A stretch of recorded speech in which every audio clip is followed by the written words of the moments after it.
Cancer cancer सुनते ही आपके हमारे हम सबके दिमाग में बहुत सारी कंफ्यूजन पैदा हो जाती है। उसके बाद सबसे पहला काम होता है गूगल करना और फिर वहां से और कंफ्यूजन बढ़ जाना, और जितने मिथ्स है तमाम वो शायद हम या आप अब तक सच भी मान चुके होंगे या फॉलो कर चुके होंगे। लेकिन सब मिथ्स को खत्म करने के लिए और असल में कैंसर क्या है, कैसे उसका इलाज है और क्या सही है क्या गलत, इन सब की इंफॉर्मेशन लेके आज हमारे साथ है कैंसर स्पेशलिस्ट डॉक्टर जय शर्मा। सर, आपका बहुत बहुत स्वागत है प्राइम न्यूज पर। Thank you. Thank you. Thank you for inviting me. जी सर, कैंसर सुनते ही एक तो बहुत सारी कंफ्यूजन अपने आप हो जाती है, और कंफ्यूजन के साथ जो सबसे ज्यादा आता है वो आता है डर। जो दिल दिमाग मतलब उस टाइम दिमल दिमाग सब काम करना बंद कर देता है, और फिर सबसे पहला स्टेप होता है गूगल। तो सबसे पहले तो ये कैंसर है क्या, और अगर कैंसर हो रहा है अगर आपकी बॉडी में, क्योंकि हमने यही सुना है कि जो कैंसर आता है वो धीरे धीरे आता है, एकदम से एक दिन प्रकट नहीं हो जाता। तो वो रेड फ्लैग्स की अगर बात करें, वो सिम्टम्स की बात करें, तो वो रेड फ्लैग्स वो सिम्टम्स है क्या जो आपकी बॉडी शो करना स्टार्ट करती है जब उसमें कैंसर आने लगता है? Very good question. So cancer basically ना बहुत सारे लोगों को बहुत सारे कंफ्यूजन है। जी कैंसर और कुछ नहीं है, हमारी बॉडी के कुछ सेल्स हैं जो मैं ऐसे एक्सप्लेन करता हूँ कि अपने घर के कुछ लड़के बिगड़ गए तो वो फैलना चालू कर देते हैं, बॉडी के कंट्रोल में नहीं आते हैं, माँ बाप की बात नहीं सुनते हैं और फिर गुंडागर्दी करने लग जाते हैं। बेसिकली दूसरे टिश्यूज के रिसोर्सेज खुद लेने लग जाते हैं, और कुछ तरह के टॉक्सिन्स भी हैं जो कैंसर की वजह से बाकी की बॉडी में फैलते हैं। तो बेसिकली हमारी कुछ सेल्स हैं जो हमारी बॉडी के कंट्रोल से चले गए, वो कैंसर है। तो वो कैसे पता चलेगा? 7 उसके कार्डिनल साइंस हम बताते हैं कि 7 साइंस अगर हैं तो आपको कैंसर होने का शक होना चाहिए। सबसे पहला है कोई भी गांठ। तो इंडिया का सबसे कॉमन कैंसर अभी ब्रेस्ट कैंसर है, उसका सबसे पहला सिम्टम जनरली यही होता है कि ब्रेस्ट में कोई गांठ होती है। वो पेनलेस होती है, उसमें कोई दूसरी प्रॉब्लम नहीं होती, लेकिन वो गांठ फील होती है। दूसरा सबसे कॉमन कैंसर मुंह का कैंसर है, वही वो जुबा कैंसरी वाला, दाने दाने में कैंसर का दम, जो हमारे सुपरस्टार्स हमारे को बेच रहे हैं। गुटखा सबसे बड़ा कारण है कैंसर होने का। पहले एक जमाने में पान हुआ करता था, आजकल पान उतना कॉमन नहीं रह गया है, गुटखा हो गया है। तो उसका सिम्टम जनरली होता है छाला। कोई भी बॉडी में घाव या छाला है जो 15 दिन में भर नहीं रहा है, तो वो कैंसर का साइन हो सकता है। तीसरा साइन होता है कोई भी अबनॉर्मल ब्लीडिंग। तो सर्वाइकल कैंसर महिलाओं का सेकंड सबसे कॉमन कैंसर है और इंडिया के टॉप 5 कैंसर्स में से है। उसका जनरली पहला सिम्टम यही होता है कि मेंस्ट्रुएशन के बीच में ब्लीडिंग होने लगे, या आपका मेंस्ट्रुएशन खत्म हो गया है, मेनोपॉज हो गया है, उसके बाद फिर से ब्लीडिंग स्टार्ट हो जाए। चौथा सिम्टम होता है अनएक्सप्लेन्ड वेट लॉस। तो मैं सबको यही समझाता हूँ कि अगर आप मेहनत नहीं कर रहे हैं, कोशिश नहीं कर रहे हैं और वजन कम हो रहा है, तो भगवान इतने दयालु कभी नहीं होते हैं। चेक कराइए, कहीं ना कहीं कोई बीमारी हो सकती है, हो सकता है वो कैंसर भी हो। चौथा अनीमिया, मतलब खून की कमी, अगर उसका कोई दूसरा कारण नहीं दिख रहा है। ये ब्लड लॉस से भी हो सकता है, जैसे मैंने बोला अनएक्सप्लेन्ड ब्लड लॉस, वो सर्वाइकल कैंसर में मेंस्ट्रुएशन में होता है। पेट के और आंतों के कैंसर में वो स्टूल्स के साथ जाता है, कई बार पता भी नहीं चलता है। ब्लैडर के कैंसर में यूरिन में ब्लड आना चालू होता है। ये सब साइंस होते हैं कि कहीं ना कहीं बॉडी में कुछ ना कुछ घाव है जो भर नहीं रहा है। तो अगर ब्लड लॉस होता रहेगा तो धीरे धीरे खून की कमी होगी। कई बार ब्लड लॉस पता नहीं चलता है, खून की कमी से पता चलता है। कई बार जैसे ब्लड कैंसर्स होते हैं, उनका सिम्टम ही ये होता है कि खून बनना कम हो गया है, तो खून की कमी उसमें होने लगती है। चौथा सिम्टम है तो ये 4 मेन सिम्टम है। ये 4 अगर पकड़ लें तो हम ज्यादातर कॉमन कैंसर्स को हम टाइम पे पकड़ सकते हैं। फिर आता है ऑल्टर्ड बॉवेल ब्लैडर हैबिट्स, मतलब आपको कॉन्स्टिपेशन नहीं रहता था, कॉन्स्टिपेशन होने लग गया, यूरिन के लिए रात को बार बार उठना पड़ रहा है, लेटरिन में आंव जैसा जा रहा है, या लूज मोशंस होने लग गए हैं जिसका कोई रीजन समझ में नहीं आ रहा और 15-20 दिन से ज्यादा तक चल रहे हैं। ये सब कोई भी बॉवेल ब्लैडर हैबिट्स में ऑल्ट्रेशन हो, वो कैंसर का साइन हो सकता है। एनी चेंज इन वॉइस, तो गले के कैंसर अगेन इंडिया के कॉमन कैंसर्स में से एक है। उसका अक्सर पहला सिम्टम होता है कि आपकी आवाज थोड़ी सी बदलने लग जाती है, तो वो भी एक प्रॉब्लम हो सकता है, उसको भी अपने को टैकल करना रहता है। फिर एनी डिफिकल्टी इन स्वॉलोइंग, वही गले के कैंसर में भी होता है, इसोफेगस के कैंसर्स में भी होता है, खाना निगल रहे हैं और अंदर जा नहीं रहा है, ये एक सिम्टम होता है। और लास्टली एनी अनएक्सप्लेन्ड कॉफ, जो खांसी आपको चल रही है वो 15-20 दिन से ज्यादा चल रही है, ये लंग कैंसर का एक अर्ली सिम्टम होता है। बॉलीवुड ने हमको सिखाया है कि खांसी करो और रुमाल में खून आ जाए मतलब कैंसर है, वो जनरली थोड़ा बाद में होता है। अगर आपको खांसी बनी हुई है और वो ठीक नहीं हो रही है नॉर्मल इलाज से, तो किसी से मिलिए, हो सकता है ये कैंसर का कोई लक्षण हो। ये मेन सिम्टम्स हैं। ये सब अगर अपन पकड़ लें और 15-20 दिन में डॉक्टर के पास चले जाएं तो हम ज्यादातर कैंसर्स को पकड़ सकते हैं। अब आप बताइए कि इसमें से कौन सा एक मेजर सिम्टम है जिसके लिए हम डॉक्टर के पास जाते हैं, वो इसमें कहीं है ही नहीं। जी। पेन कैंसर का अर्ली सिम्टम नहीं है। हमारे पास बहुत सारे लोग आते हैं कि ये गांठ है, छाला है, ब्लड जा रहा है, ये वो प्रॉब्लम हो रही है, लेकिन पेन नहीं था इसलिए हम दिखाने नहीं आए। पेन जनरली कैंसर का लेट सिम्टम होता है, जब वो बताया ना, हमारे ही शरीर के बिगड़े हुए बच्चे हैं, तो हमारी बॉडी उनको समझ नहीं पाती है कि ये कुछ गड़बड़ हो रहा है और उसको उस तरह से अटैक नहीं करती। एक छोटी सी भी फुंसी होती है तो हमारी बॉडी उसको अटैक करने लग जाती है, क्योंकि वो बाहर के बैक्टीरिया हैं। अपने ही बॉडी के सेल्स होते हैं तो हमारी बॉडी उस तरह से उसको अटैक नहीं करती है, इसलिए पेन जनरली नहीं होता है। पेन का वेट नहीं करना है, ये मैसेज मैं सबको बार बार देना चाहता हूँ। हम अक्सर दर्द होने का वेट करते रहते हैं, दर्द होने तक थोड़ी सिचुएशन दर्दनाक हो जाती है। जी। अच्छा सर, आपने कहा कि मोस्टली यही होता है कि पेन का वेट हम करते हैं और तब तक टाइम जा चुका होता है, तब तक देर हो चुकी होती है। लेकिन जो स्टार्टिंग के सिम्टम्स थी, गांठ बन जाना, हालांकि गांठ का आप फिर भी टेस्ट कर सकते हैं क्योंकि बहुत अर्ली नहीं होती, लेकिन मुंह में छाले आ जाना या ये सब, तो हम देखते हैं कि बहुत बार ऐसा भी कहते हैं कि पेट में गर्मी हो गई तो मुंह में छाले हो जाते हैं, या किसी करेक्ट। विटामिन की कमी हो जाती है तो हो जाते हैं। तो इसमें कैसे पहचाने कि क्या रीजन जो हो सकता है वो कैंसर से रिलेटेड हो सकता है ये चीज, या फिर नॉर्मल है? वही तो, कोई भी सिम्टम जो 15 दिन से ज्यादा चल रहा है, इनमें से कोई भी सिम्टम अगर आपको एक बार कहीं ब्लड गया तो सीधे डॉक्टर के पास भागने की जरूरत नहीं है। कोई भी सिम्टम जो 15-20 दिन से ज्यादा चल रहा है वो डेंजरस हो सकता है। तो उस टाइम पे अगर हम डॉक्टर के पास चले जाएं तो हम शुरुआती स्टेज में उसको पकड़ सकते हैं। तो छाले जनरली बनते रहते हैं, 5-7 दिन में जनरली अपने आप ठीक हो जाते हैं। हम मल्टीविटामिन लेते हैं, विटामिन की कमी जनरली नहीं रहती है नॉर्मल अगर अपन खाना खा रहे हैं तो, लेकिन वो मल्टीविटामिन आप लो चाहे नहीं लो, वो 4-5 दिन में छाले जनरली भर जाएंगे। वो उसके लिए डॉक्टर के पास भागना जरूरी नहीं है। बट अगर 15 दिन हो गए हैं, छाला भर ही नहीं रहा है, गांठ धीरे धीरे बढ़ती जा रही है, वहां पे हार्डनेस आ गई है, तो आपको डॉक्टर के पास जाना बिल्कुल जरूरी है। जी। अच्छा सर, ये तो बात रही थी सिम्टम्स की, लेकिन अब जर्नली भी हम देखते हैं, स्पेशली आज की जो लाइफस्टाइल हो गया है, पोल्यूशन, जो एनवायरनमेंट है, उससे रिलेटेड अक्सर बात होती है कि आपको body checkups time to time कराते रहने चाहिए। अगर कैंसर की बात करें तो कैंसर के लिए वो कौन से टेस्ट है जो आपको एक टाइम टू टाइम करते रहने चाहिए, और किस एज में, अगर एज के हिसाब से बात करें तो किस एज के बाद जो है अपनी बॉडी का खास ख्याल रखना कैंसर के लिए ज्यादा जरूरी हो जाता है? तो देखिए, बहुत सारे लोग कैंसर स्क्रीनिंग के पैकेजेस बेचते हैं, बहुत सारे लोग बहुत सारे ट्यूमर मार्कर्स बेचते हैं। बीच में एक रील भी वायरल हुई थी, एक डॉक्टर 15-20 ट्यूमर मार्कर्स बता रहे थे। वो आई डोंट थिंक वो एमबीबीएस डॉक्टर थे, बट वो अपने आप को प्रेजेंट ऐसे ही करते हैं। ट्यूमर मार्कर्स, सबसे पहले बता दूं क्या नहीं करना है। ट्यूमर मार्कर्स रेगुलर पब्लिक को नहीं करना है। ट्यूमर मार्कर्स करने से ज्यादातर लोगों को कोई खास फायदा नहीं होगा और ट्यूमर मार्कर्स में अपने को कुछ एक्स्ट्रा मिलेगा नहीं। क्या करना है?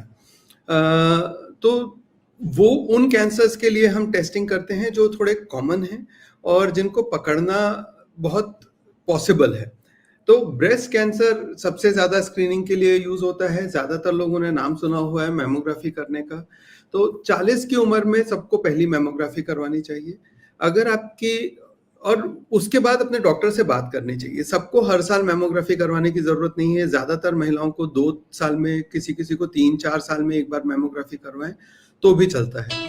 लेकिन मैमोग्राफी 40 साल की उम्र में पहली अगर हो जाए और उसके बाद रेगुलर मैमोग्राफी होती रहे जैसा आपके डॉक्टर बता रहे हैं, तो ज्यादातर कैंसर्स हम स्टेज 0 पे या स्टेज 1 पे पकड़ सकते हैं, जिसमें 90-100% सक्सेस रेट रहता है। दूसरा है जो महिलाओं का सबसे कॉमन कैंसर है पैप्स, सर्वाइकल कैंसर। उसके लिए पैप स्मेयर करके टेस्ट होता है। पैप स्मेयर 30 साल की उम्र से चालू करना चाहिए। कई लोग 20 साल की उम्र से भी बोलते हैं, बट 20 बहुत जल्दी हो जाता है। 30 साल की उम्र से अगर हम पैप स्मेयर करना चालू करें, वो भी हर साल करने की जरूरत नहीं है, 3 से 5 साल में एक बार करना रहता है अगर पैप स्मेयर पहले का नेगेटिव है। तो अगर पॉजिटिव आया तो थोड़ी सी उसकी फ्रीक्वेंसी बढ़ती है। फिर कुछ दूसरे तरह के टेस्ट भी होते हैं पैप स्मेयर में, कुछ तरह के डीएनए टेस्ट करते हैं कि वो अंदर इन्फेक्शन है कि नहीं, कुछ तरह के दूसरे टेस्ट भी करते हैं। तो ये सब टेस्ट करके अपन काफी हद तक सर्वाइकल कैंसर को अगेन स्टेज 0 या स्टेज 1 में पकड़ सकते हैं। तीसरा जो कॉमन टेस्ट है जो सबको करना चाहिए, ये दोनों तो महिलाओं के लिए हो गए, तीसरा जो सबको करना चाहिए वो है स्टूल टेस्ट। स्टूल में ब्लड तो नहीं जा रहा है उसके लिए, तो उससे पेट के और आंतों के कैंसर्स हम काफी हद तक जल्दी पकड़ सकते हैं जब वो बहुत बड़ा सिम्टम्स कुछ कॉज नहीं कर रहे हैं तब। चौथा एक चीज है, जो कोई भी अगर तंबाकू खाता है या कोई भी जिनके दांत खराब हैं, उनको हर 6 महीने से 1 साल में एक बार अपना डेंटल चेकअप करवाना चाहिए किसी अच्छे डेंटिस्ट से जो कैंसर के सिम्टम्स पकड़ सकते हैं। तो उसमें आपके ज्यादातर सिम्टम्स पकड़ में आ जाएंगे। खासकर ये उन लोगों के लिए जरूरी है जिनका मुंह बराबर से खुल नहीं रहा है। जो गुटखा खाने वाले हैं उनका मुंह बराबर खुलता नहीं है, उनको सबसे ज्यादा जरूरी है कि वो अपने डेंटल चेकअप्स रेगुलरली करवाएं। पांचवा टेस्ट जो रेगुलर करना चाहिए वो भी सबको नहीं करना चाहिए। जो लॉन्ग टर्म स्मोकर्स हैं, जो पिछले 8, 10, 15, 20 साल से स्मोकिंग कर रहे हैं, और या फिर वो जो किसी धुएं वाली इंडस्ट्री में रहते हैं, और हो सकता है कुछ सालों बाद गाइडलाइन है कि जो भी दिल्ली एनसीआर में रह रहे हैं उनको भी करवाना चाहिए। लेकिन जिनको लंग कैंसर होने का ज्यादा डर है उनको ये टेस्ट करवाने चाहिए, सिंपल सा सीटी स्कैन चेस्ट का। आजकल लो डोज सीटी आ गया। ये हम सबको इसलिए नहीं बोलते हैं क्योंकि लो डोज सीटी आ गया है, उसमें रेडिएशन बहुत कम मिलता है, फिर भी थोड़ा सा रेडिएशन तो जाता है बॉडी को, तो अननेसेसरी रेडिएशन सबको ना दिया जाए, इसलिए हम सबको ये टेस्ट करने का नहीं बोलते हैं। लेकिन अगर आपका रिस्क कैंसर होने का नॉर्मल से कहीं ज्यादा है तो कैंसर देर से पकड़ आना ज्यादा बड़ा खतरा है बजाय कि वो जो low dose radiation CT scan से मिलता है उसके खतरे के। इसलिए उस केस में अपने डॉक्टर से बात करके, अपने पल्मोनोलॉजिस्ट से बात करके या किसी ऑन्कोलॉजिस्ट से बात करके, अगर आप हाई रिस्क में हैं तो सीटी स्कैन करवाना चाहिए। बस इतने टेस्ट हैं और सिम्टम्स पे ध्यान रखना है। इसके अलावा कोई भी टेस्ट प्रूवन नहीं है कि उससे हम कैंसर में कोई भी डेथ प्रिवेंट कर पाते हैं। कोई भी इसके अलावा टेस्ट का कोई प्रूफ नहीं है कि उससे किसी को भी फायदा होता है, बल्कि वो एंजाइटी बढ़ाते हैं। कैंसर के जो पैकेजेस बहुत सारे लैब्स बेच रहे हैं, उसका प्रॉब्लम ये है कि वो हमारी एंजाइटी बहुत ज्यादा बढ़ा देते हैं, क्योंकि ये टेस्ट उतने स्पेसिफिक नहीं होते हैं। आपका CA-125 34 का लिमिट है, आपका 60 आ गया, तो वो बहुत सारे नॉर्मल हार्मोनल चेंजेस की वजह से हो सकता है, बहुत सारी बिनाइन कंडीशंस की वजह से हो सकता है, जिनका कोई ट्रीटमेंट करने की जरूरत नहीं है। तो हम अपनी एंजाइटी, अपना खर्चा और अपना डॉक्टर विजिट्स बढ़ाते हैं और फिर इतना थक जाते हैं कि जब एक्चुअली कोई प्रॉब्लम होती है तो हम डॉक्टर के पास जाने में नहीं चाहते। इसलिए रूटीन कैंसर टेस्टिंग ये इन टेस्ट के अलावा किसी को नहीं करना है। अच्छा सर, लेकिन आपने जो टेस्ट बताया इसमें आपने एक चीज कॉमन रखी कि डॉक्टर की एडवाइस ले, लेकिन सर आज जब हम जिस टाइम में है वहाँ सोशल मीडिया कम्युनिकेशन का एक वे था, लेकिन आज सोशल मीडिया पे हर इंसान ज्ञानी है। कोई कहीं से कोई ज्ञान लेके ज्ञानी बन रहा है तो कोई ज्ञान दे रहा है। अब उस ज्ञान में कैसे पहचाने कि कितना सही है कितना गलत है? ये बहुत अच्छा क्वेश्चन है। इन्फ्लुएंसर्स भी हैं, कुछ जो प्रैक्टिशनर्स भी हैं जो मॉडर्न मेडिसिन को गालियां देने के अलावा कुछ और काम नहीं करते हैं। कुछ तरह के लोग हैं जो सिर्फ फेम के लिए कंट्रोवर्शियल चीज बोलना पसंद करते हैं। देखिए, एक बात होती है डिग्री और एक्सपीरियंस की, दूसरी बात होती है एविडेंस की। अभी डिग्री और एक्सपीरियंस तो आप उस आदमी का चेक नहीं कर सकते जो आपके सामने बोल रहा है। वो एविडेंस क्या दे रहे हैं वो बहुत इंपॉर्टेंट है। जैसे मेरे पास सोशल मीडिया पे जो भी लोग आते हैं, वो कोई ये फैट डाइट या कोई वो डाइट के बारे में मुझे जब भी बोलते हैं कि आप गलत बोल रहे हो, ये डाइट से बहुत फायदा होता है, तो मैं सिंपल सा एक क्वेश्चन पूछता हूँ कि ये डाइट कितने लोगों में ट्राई किया, उनमें से कितने 5 साल बाद ठीक हैं, इसका डेटा किसने वेरीफाई किया है, ये डेटा पब्लिश करके मेरे को बता दीजिए। ये डेटा कहाँ पब्लिश्ड है वो मुझे बता दीजिए।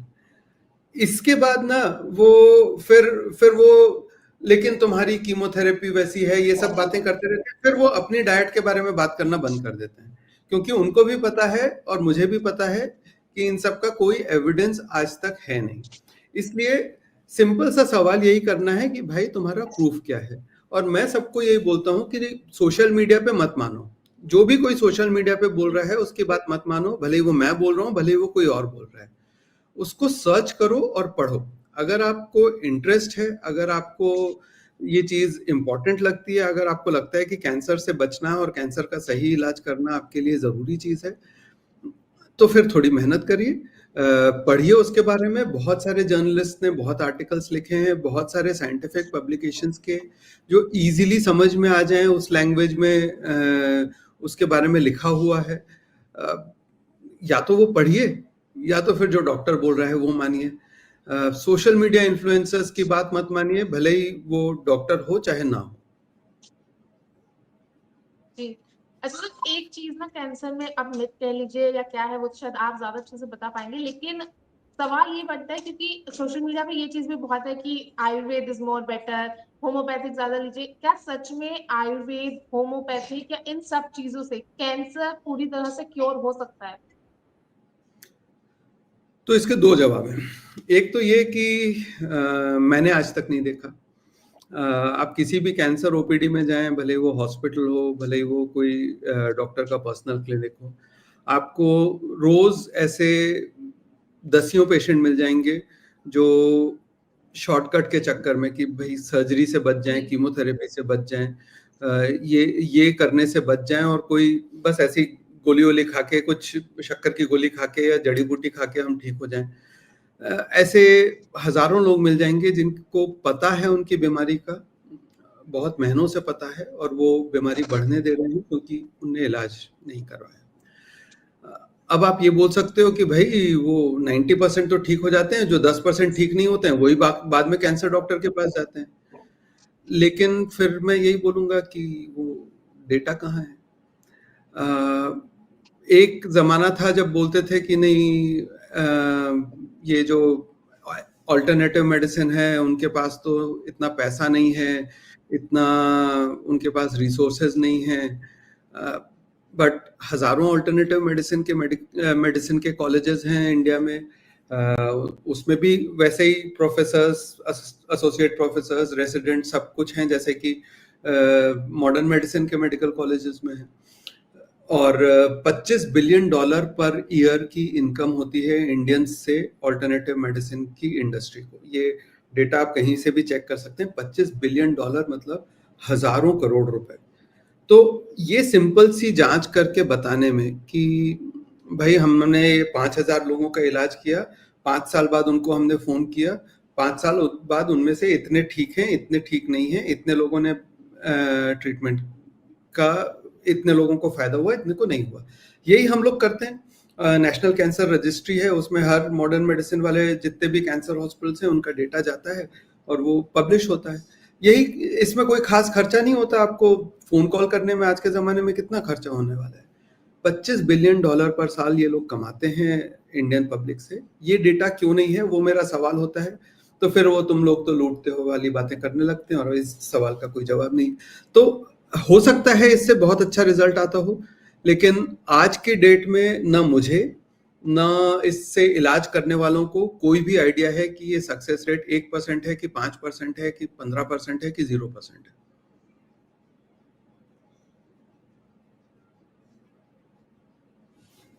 कि अभी अफवाह भी हमने सुनी है कि क्या मोबाइल की जो रेज होती है, माइक्रोवेव, जो प्लास्टिक होता है, या फिर जो नॉन स्टिक बर्तन होते हैं, इनसे सच में कैंसर का खतरा बढ़ता है, या ये भी बस एक अफवाह है कि चल गई एक अफवाह तो फिर वो सोशल मीडिया पे फैलती गई और अब आधा सच बन चुका है?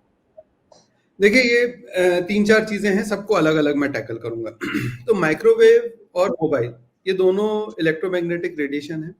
रेडिएशन से कैंसर होता है, हमको सबको पता है, लेकिन लाइट भी एक रेडिएशन है।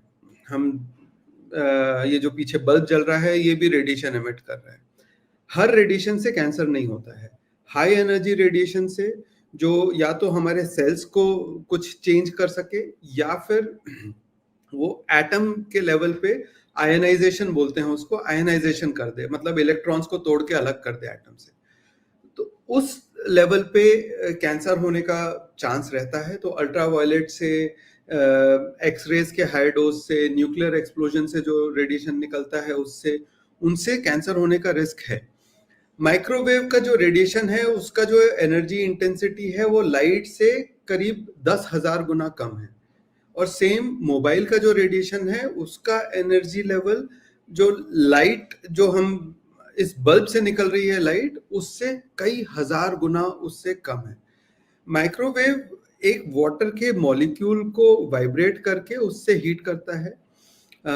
सब बोलते हैं उससे मॉलिक्यूलर चेंज आता है, तो हर तरह की कुकिंग से मॉलिक्यूलर चेंज आता है। आटे और रोटी के मॉलिक्यूल सेम नहीं होते हैं। आप गैस पे तो कुक करो, आप चूल्हे पे कुक करो, आप माइक्रोवेव में कुक करो, मॉलिक्यूल्स चेंज होते ही हैं। मॉलिक्यूलर चेंज अपने आप में प्रॉब्लम नहीं है, उसी को खाना पकाना बोलते हैं। डर तब है कि या तो वो माइक्रोवेव का रेडिएशन लीक करके पूरे घर में फैल जाए और उससे कैंसर हो जाए, उसका कोई एविडेंस नहीं है। बहुत क्लियर एविडेंस है कि उससे कैंसर नहीं फैलता। सेम चीज मोबाइल के टावर्स से कोई रेडिएशन कैंसर करने वाला ह्यूमंस में नहीं फैलता है, ये भी बहुत क्लियर एविडेंस है। बहुत हाई डोज में आप एनिमल्स को किसी भी रेडिएशन से एक्सपोज करो, भले ही वो लाइट हो, भले ही वो कुछ भी हो, उससे एनिमल मॉडल्स में आप 1-2% में कैंसर इंड्यूस कर सकते हो, बट उस लेवल का रेडिएशन ह्यूमंस को नहीं मिल सकता, वो स्पेशली इंड्यूस किया जाता है। तो और वो भी माइक्रोवेव से आज तक कोई प्रूफ नहीं है। अब हम आते हैं उन चीज़ों पे जिनका थोड़ा सा प्रॉब्लम है। प्लास्टिक्स, कुछ तरह के प्लास्टिक्स हैं जो सेफ हैं खाने के लिए, कुछ तरह के प्लास्टिक्स हैं जो खाने के लिए सेफ नहीं है। ज़्यादातर माइक्रोवेव सेफ जो लिखा रहता है, ज़्यादातर उनमें सेफ रहते हैं, लेकिन अगेन इसका टेस्टिंग कौन कर रहा है, कौन सर्टिफाई कर रहा है कि ये microwave safe actually microwave safe है, उसका मुझे उतना आइडिया नहीं है। इसलिए मैं जस्ट वो लेबल पढ़ के आप उसके ऊपर ट्रस्ट कर लो, मैं ये नहीं बोल पा रहा हूँ।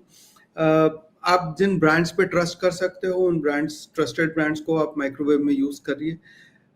एक चीज जो बहुत क्लियर है कि जो पतले से ट्रांसपेरेंट प्लास्टिक या वाइट प्लास्टिक जिसमें हम बाहर से जोमेटो स्विगी से खाना मंगवाते हैं और उसमें वो आता है, वो डेफिनेटली माइक्रोवेव सेफ नहीं है। वो डेफिनेटली रीहीट करने के लिए नहीं बने हुए हैं, तो उसमें रीहीट करना अवॉइड करिए। अपने घर में कोई सिरेमिक का या ग्लास का बोल लीजिए, उसमें निकाल के उसमें रीहीट करिए। जबरदस्ती का रिस्क ना बढ़ाएं अपना ये सब करके।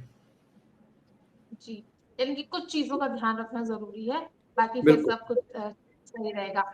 लेकिन सर इसके अलावा भी यकीनन, क्योंकि चाहे कोई भी बीमारी रही हो, हम देखते हैं कि हमारी जो डेली लाइफ की प्रैक्टिसेस होती है वो बहुत असर डालती है हमारे फ्यूचर पर, हमारी हेल्थ पर।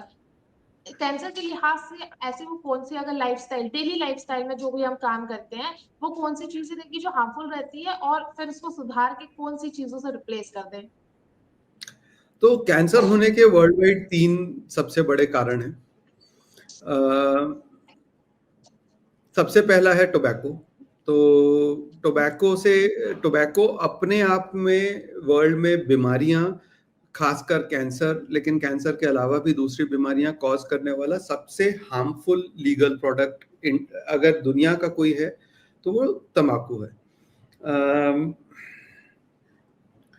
मुंह का कैंसर होता है, गले का कैंसर होता है, अब्जॉर्ब हो जाता है तो ब्रेस्ट कैंसर में जाता है। किडनीज, जब वो ब्लड स्ट्रीम से किडनीज उसको फिल्टर आउट करती हैं तो किडनी का कैंसर कॉज करता है।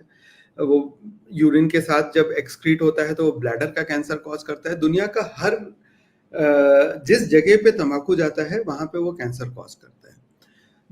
तो उसको अवॉइड करना जरूरी है। उससे ही एसोसिएटेड अल्कोहल कैंसर उतने ज्यादा नहीं कॉज करता है जितना टोबैको। सो टोबैको पूरे इंडिया के करीब 20% कैंसर्स तंबाकू की वजह से होते हैं। 4 से 5% कैंसर्स अल्कोहल की वजह से होते हैं। उसमें भी अगेन मुंह के पेट के और लिवर के कैंसर्स हम सब जानते हैं। वो दारू पीने से लिवर खराब हो जाता है, हमारे सुपरस्टार बता के गए हमको। तो ये कैंसर्स तो हम सब जानते हैं।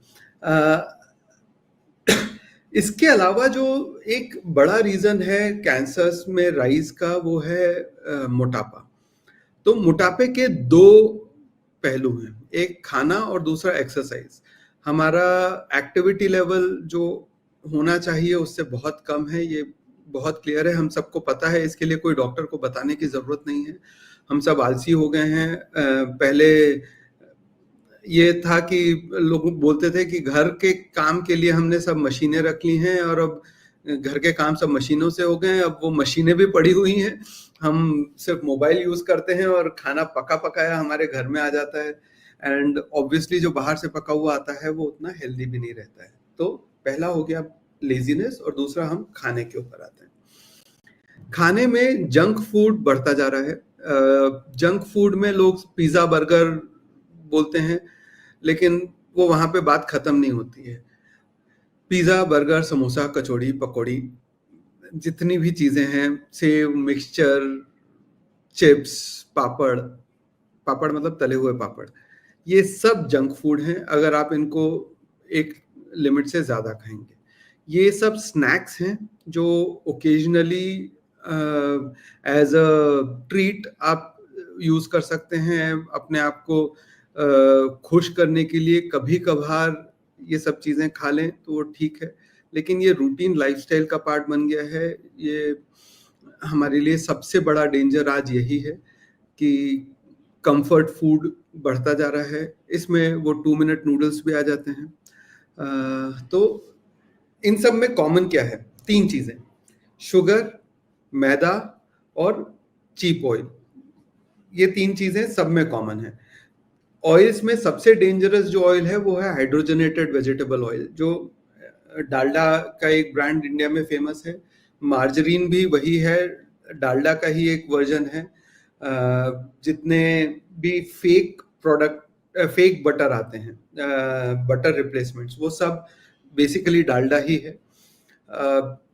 वो खराब है। बाहर में जितना भी खाना पका हुआ बाहर के किसी भी रेस्टोरेंट से, भले ही वो अच्छा रेस्टोरेंट हो भले ही वो खराब रेस्टोरेंट हो, उनके खाने में 3 चीजें कॉमन मिलेंगी। सबसे कॉमन जो घी का रिप्लेसमेंट वो डालडा रहेगा, सबसे कॉमन जो तेल रहेगा वो पाम ऑयल रहेगा, और तीसरा जो सबसे डेंजरस है वो सेम तेल में बार बार, जब तक वो तेल काला पड़ के वो इंजन ऑयल जैसा ना हो जाए, उसी तेल को बार बार यूज करते रहेंगे।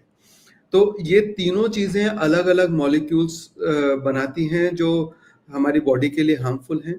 तो मैदा, एक्सेसिव शुगर और यानी कि जिस चीज ये 3 चीजों को हमको अवॉइड करना है। और इन सब को अवॉइड करने का सबसे सिंपल तरीका है कि कोई भी चीज जो पैकेट खोल के खा रहे हैं वो जनरली हेल्दी नहीं है, और कोई भी चीज जो आप मंगवा के खा रहे हैं किसी फूड डिलीवरी सर्विस से, वो जनरली हेल्दी नहीं है। ये दोनों चीजें हम याद रखिए। घर का खाना, सिंपल खाना, दाल चावल रोटी सब्जी, फ्रूट्स सैलड्स और दही, ये खाना हमारे टोटल डाइट का करीब 80 to 90% या 95% होना चाहिए। और 5% आप अपने मनपसंद की कुछ चीजें खा लो, जिसमें मिठाई, बिस्किट्स, केक्स, पेस्ट्रीज और समोसे कचौरी, आपको जो पसंद है वो आपकी टोटल डाइट का 5% से ज्यादा नहीं होना चाहिए। जी, यानी कि जिस चीज पे पहले से ही लेबल है कि वो खतरनाक है, वो खतरनाक ही है, और खाने में सबसे बेस्ट मम्मी के हाथ का खाना ही है। बस परफेक्ट। तो मैं यही बोलता हूँ कि कोई भी चीज जिसको आपकी परदादी खाना नहीं मानेंगी, वो खाना नहीं है। आपकी परदादी को बोलो मैंने आज खाने में समोसे खाया, दो झापड़ पड़ेंगे आपको, ये कोई खाना होता है? तो जो भी चीज को आपकी परदादी खाना नहीं मानेंगी, वो आपके लिए खाना नहीं है, वो आपके लिए एक शौक है। तो शौक को शौक की तरह लाइफ में 5% रखिए, बाकी 95% तो अपने को काम ही करना पड़ता है। जी सर। जी, लेकिन सर इसी के साथ एक और चीज है जो अक्सर जब कैंसर की बात आती है तो अफवाह है या क्या है, ये कहा जाता है कि जो बायोप्सी है उसको कराने से कैंसर फैलता है। क्या ये सच है या नहीं? देखिए, एक ये भी बहुत सारे जो फेक इन्फ्लुएंसर जो बोलते हैं कि आज तक एक भी रिसर्च नहीं हुई है जिससे प्रूव हो सके कि बायोप्सी से कैंसर नहीं फैलता। बहुत रिसर्च हो गई है और बहुत क्लियर है। कुछ तरह के बायोप्सी से कैंसर फैलने का एक छोटा सा रिस्क रहता है, वो पेट के अंदर बहुत डीप जगह पे जाके अगर हम बायोप्सी करें उससे, या लंग्स के बहुत डीप अगर हम नीडल से बायोप्सी करें उससे। 80-90% जो हमारे यहाँ पे कैंसर्स हैं उनकी बायोप्सी मुंह के कैंसर की बाहर से ही हो जाती है, ब्रेस्ट के कैंसर की छोटी सी नीडल से हो जाती है जिसमें कोई डीप नहीं जाना पड़ता। और जिनमें फैलने का रिस्क है उनमें भी 1 से 2% चांस है कि वो फैलेगा। तो ओवरऑल जो कैंसर्स हैं जो इंडिया में हैं उसका 0.1 से 0.001% के बीच में कोई रिस्क है कि बायोप्सी करने से कैंसर फैल सकता है। और आप मान भी लो कि चलो सब में 1% रिस्क है, बायोप्सी नहीं करेंगे तो 100% कैंसर फैलता है, वो मैं आपको गारंटी दे सकता हूँ। बायोप्सी कैंसर के इलाज का पहला स्टेप है। बहुत सारे इन्फ्लुएंसर्स जो बोलते हैं कि बायोप्सी मत कराइए, वो उसमें उनका सेल्फिश रीजन भी होता है, क्योंकि बायोप्सी अगर जल्दी हो जाए, सिंपल इलाज से वो ठीक हो जाए, तो फिर उनके इलाज की तरफ कोई जाएगा नहीं। तो बहुत सारे लोग इस सेल्फिश रीजन से बीमारियों को बढ़ने की तरफ धकेल रहे हैं। ऐसा फिर भी बहुत लोगों को लगता है कि बायोप्सी करने के बाद बीमारी बढ़ गई। तो वो क्यों लगता है? उसके 2 कारण हैं। एक ये कि कोई भी नीडल डाल के बायोप्सी करें या भले ही वो कट करके बायोप्सी करें, वहां पे कैंसर हो चाहे ना हो, मेरे हाथ में ही मैं यहाँ पे कट लगा के अंदर से एक टुकड़ा निकालूं, यहाँ पे कैंसर नहीं है, तो वहां पे हल्का सा सूजन आना, हल्का सा दर्द होना, लालपन आना, ये तो नॉर्मल है, ये तो हम एक्सपेक्ट करेंगे। वो कैंसर जहां पे था, मैंने बताया कैंसर जनरली दर्द नहीं करता है, तो जहां पे दर्द नहीं था वहां पे दर्द होने लग गया, तो लोगों को लगता है कि यार ये तो बीमारी बढ़ गई है। ये एक रीजन होता है बायोप्सी से कैंसर फैलने के मिथ का। दूसरा, इंडिया के 70% लोग ट्रीटमेंट के लिए तब आते हैं जब वो बीमारी स्टेज 3 या स्टेज 4 में पहुंच गई है। स्टेज 3 और 4 का कंबाइंड जो सक्सेस परसेंट है वो सिर्फ 20% है। स्टेज 1 और स्टेज 2 में 80 से 90% लोग ठीक होते हैं। स्टेज 3 और 4 में सिर्फ 20% लोगों की बीमारी जड़ से खत्म होती है। तो अगर वो उस स्टेज में आपने बायोप्सी कराया और बायोप्सी के बाद बीमारी जड़ से खत्म नहीं हुई, जो 80% लोगों की नहीं होगी, तो हमने जो लेट किया हम उसको दोष नहीं देंगे, वो हमारी ह्यूमन टेंडेंसी है। हमने जो बायोप्सी हुआ वो बायोप्सी की वजह से रिजल्ट खराब हो गया, वो हम उसको दोष देने लग जाते हैं। ये एक ह्यूमन नेचर का पार्ट है और ये हम समझते हैं, लेकिन उस बेसिस पे, उस हमारे बायस की वजह से हम गलत डिसीजंस की तरफ अगर बढ़ते हैं तो दुख होता है। जी, इसी के साथ सर शुरुआत में आपने सर्विकल कैंसर की बात करी थी।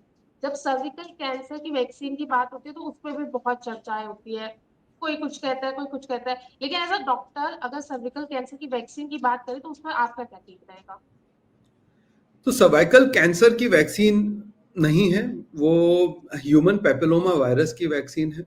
ह्यूमन पेपिलोमा वायरस की वजह से ही लगभग सारे सर्वाइकल कैंसर्स होते हैं।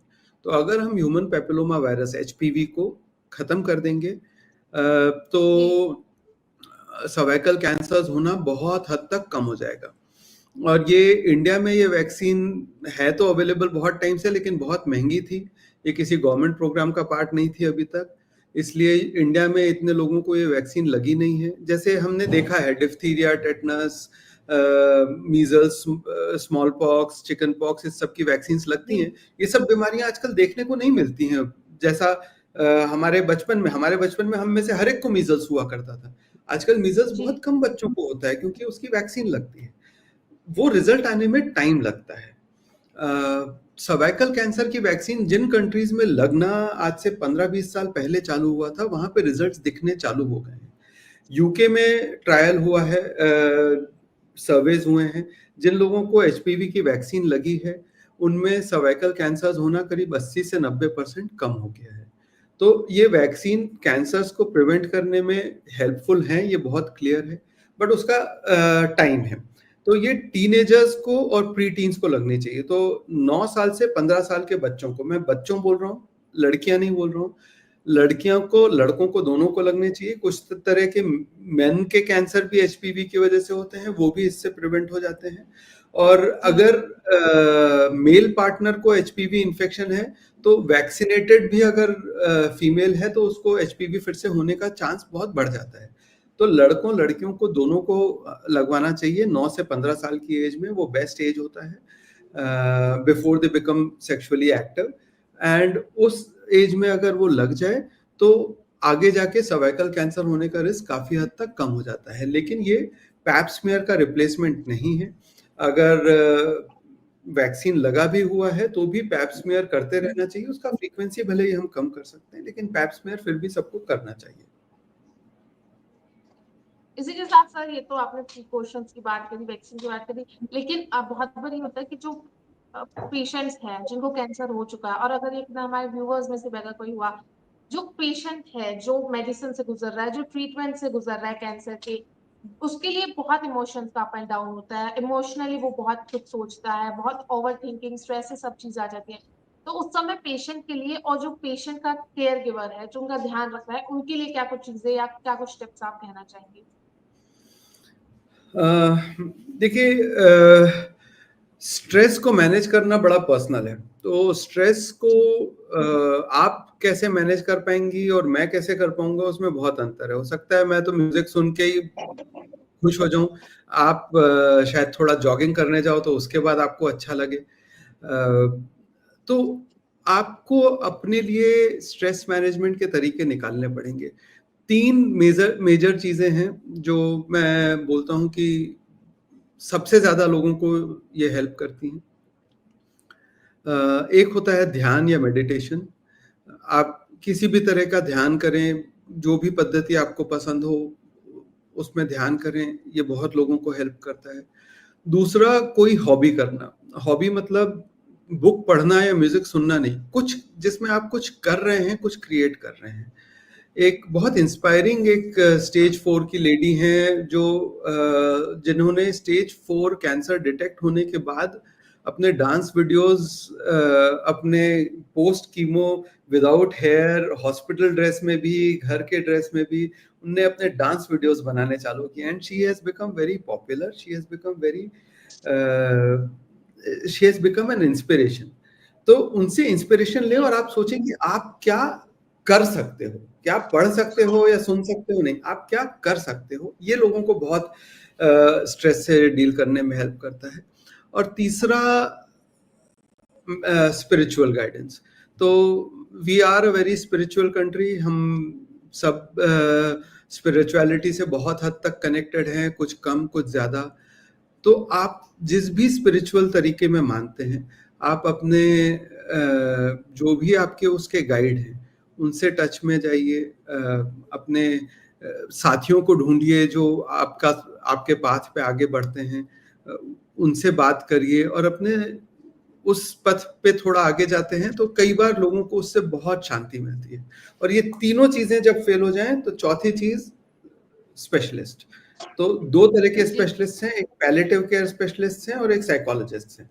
अगर ये सब करने के बाद भी आपका स्ट्रेस नहीं जा रहा है या ये सब आप नहीं कर पा रहे हैं किसी कारण से, तो किसी स्पेशलिस्ट की हेल्प लीजिए, वो आपकी मदद करेंगे। इसका जवाब सिर्फ दवाई नहीं है, उनके पास बहुत सारी चीजें रहती हैं जो आपको बहुत अलग अलग तरीके से आपकी हेल्प कर सकते हैं to come to terms with what you are going through. जी सर, आपने एक्चुअली बहुत सवालों का जवाब दे दिया, लेकिन लास्ट में एक सवाल और कि वो सारे मिथ, लेकिन आप शायद मुझसे ज्यादा मिथ्स के बारे में जानते होंगे, क्या कुछ लोगों के मन में होता है, जो आप चाहते हैं, जो हमारे तमाम व्यूवर्स देख रहे हैं, वो मिथ वो आज के बाद खत्म करके जो सच मान रहे हैं वो सच को मानना छोड़ दे। वो कौन सा ऐसा मिथ है कैंसर के बारे में जो आप चाहते हैं कि बस अब हो गया, अब छोड़ दो इसको? मिथ से ज्यादा एक बिलीफ है। तो ये मैं बहुत सालों से बोलता हूँ कि इंडिया की सबसे खतरनाक बीमारी कौन सी है, आपको क्या लगता है? कैंसर नहीं है, हार्ट डिजीज भी नहीं है, डायबिटीज भी नहीं है, कुछ नहीं है। हिंदुस्तान की सबसे बड़ी बीमारी ये है कि हमें बीमारी से ज्यादा ट्रीटमेंट से डर लगता है। हमें हार्ट अटैक से ज्यादा एंजियोप्लास्टी से डर लगता है, हमें डायबिटीज से ज्यादा इंसुलिन के इंजेक्शन से डर लगता है, हमें कैंसर से ज्यादा कैंसर के इलाज से डर लगता है। और ये वजह है कि हिंदुस्तान में हर बीमारी को हम पाल पोस के बड़ा करके और उसको जब हमसे बिल्कुल सहन नहीं होता तब हम डॉक्टर के पास जाते हैं, क्योंकि कैंसर ही तो है, कैंसर क्या कर लेगा, लेकिन कीमोथेरेपी हमको मार डालेगी या सर्जरी के बाद तो मैं बचूंगा ही नहीं। तो हमें कैंसर से डर नहीं लगता है, कैंसर के इलाज से डर लगता है, और इसी वजह से हमारी बीमारी बढ़ती है। जब बढ़ती है तब उसके उतने अच्छे रिजल्ट नहीं आते हैं, उस टाइम पे खर्चा भी ज्यादा होता है, वो इलाज तकलीफ भी ज्यादा देता है, और फिर आपके आसपास वाले देखते हैं, बोलते हैं यार मेरे भी चाचा जी ने इलाज कराया था, उनका भी ठीक नहीं हुआ, तो मेरे को भी कैंसर लग रहा है, मैं इलाज कराऊंगा, मेरा भी ठीक नहीं होगा। फिर वो भी स्टेज 4 में पहुंच के इलाज के लिए जाएंगे, फिर उनका भतीजा भी यही बोलेगा मेरे चाचा जी का भी ठीक नहीं हुआ। तो इलाज से डरना हमारे देश की सबसे बड़ी बीमारी है। उस बीमारी से का कोई इलाज, कोई वैक्सीन अगर कोई ढूंढ दे तो उसको मैं बहुत प्रणाम करूंगा। जी, thank you so much sir, तमाम सवालों के जवाब के लिए, तमाम जो कंफ्यूजन हमारे लोगों के मन में थी उनको दूर करने के लिए, और ये सिखाने के लिए कि गूगल या फिर किसी और का एक्सपीरियंस देख के राय का पहाड़ नहीं बनाना, डॉक्टर के पास जाना है। Thank you so much sir for joining prime news. Thank you for inviting me. Thank you.